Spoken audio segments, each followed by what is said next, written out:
Cada setmana, Malgrat de Mar acull un curs de perfeccionament de la tècnica adreçat als jugadors de futbol més menuts de la zona. Les classes, organitzades per una escola de tecnificació, tenen lloc a les instal·lacions del camp municipal d'esports. Abans de tocar la pilota, però, es dedica una hora a fer els deures, i és que aquesta escola de futbol incideix especialment en la prioritat dels estudis per davant de l'esport. Aquest dijous, els petits alumnes han pogut practicar amb autèntics jugadors professionals.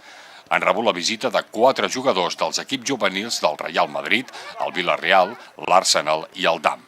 A banda d'ensenyar-los alguns trucs sobre el terreny de joc, els han transmès la importància d'esforçar-se en els estudis i els han explicat els sacrificis, la dedicació, la constància i la humilitat amb què cal comptar per poder ser un jugador d'alt nivell.